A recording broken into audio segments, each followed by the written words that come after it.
Hi, ഇന്ന് നമുക്ക് ഗുരുവായൂരപ്പൻ്റെ മുന്നിൽ അഹങ്കാരം കാണിച്ചാൽ എന്ത് സംഭവിക്കും എന്നതിനെപ്പറ്റി മനസ്സിലാക്കാം. വീഡിയോയിലേക്ക് പോകുന്നതിനു മുമ്പ് ഇന്ന് വരെ എനിക്ക് നൽകിയ ലൈക്കിനും ഷെയറിനും സപ്പോർട്ടിനും ഹൃദയത്തിൻ്റെ ഉള്ളിൽ നിന്നും നന്ദി പറയുകയാണ്. Thank you so much.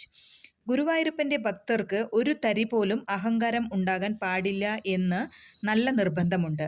അങ്ങനെ പ്രിയപ്പെട്ട ഗുരുവായൂരപ്പൻ്റെ 2 ഭക്തന്മാരുടെ അഹങ്കാരം മാറ്റിയ കഥയാണ് ഇപ്പോൾ പറയാൻ പോകുന്നത്.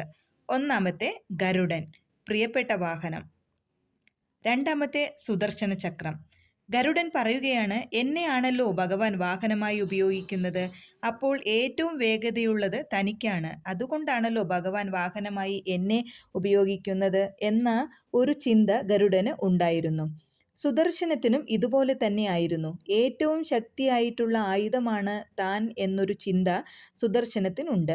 എന്നേക്കാൾ കേമന്മാരായിട്ട് വേറെ ആരും ഇല്ല. അങ്ങനെ ഒരു ചെറിയ അഹങ്കാരം സുദർശനത്തിനും ഉണ്ടായിരുന്നു. ഇത് രണ്ടും ഭഗവാന് മനസ്സിലായി. അപ്പോൾ എങ്ങനെയെങ്കിലും ഇത് മാറ്റിക്കൊടുക്കണമല്ലോ. അതിനു വേണ്ടിയിട്ട് ഒരു ദിവസം ഈ 2 പേരെയും ഭഗവാൻ അടുത്തേക്ക് വിളിച്ചു. എന്നിട്ട് പറഞ്ഞു, എനിക്ക് ഹനുമാനെ ഒന്ന് കാണണം. നിങ്ങൾ പോയിട്ട് ഹനുമാനോടൊന്ന് ഇവിടെ വരാൻ പറയൂ. ഗരുഡനോടാണ് ഇത് പറയുന്നത്.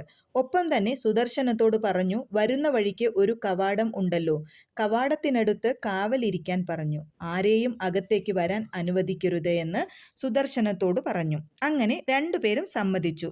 ഗരുഡനാണെങ്കിൽ ഹനുമാനെ തേടി കാട്ടിലേക്ക് പോയി. അവിടെ എത്തിയപ്പോൾ Hanuman രാമനാമം ചൊല്ലുകയായിരുന്നു.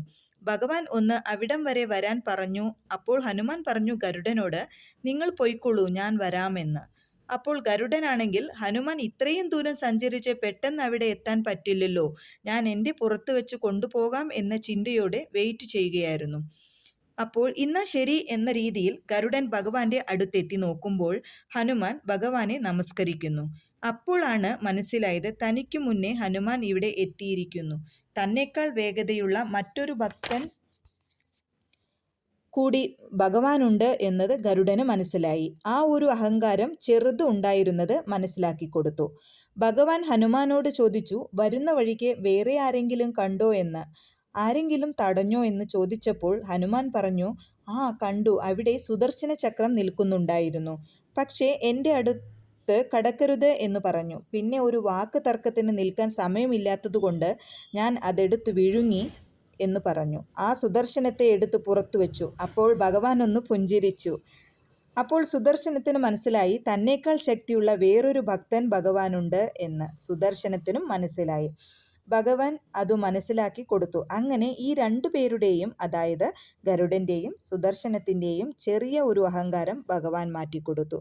Thank you so much. നിങ്ങൾ ആദ്യമായിട്ടാണ് വീഡിയോ കാണുന്നതെങ്കിൽ ലൈക്ക് ചെയ്യാനും ഷെയർ ചെയ്യാനും മറക്കരുത്.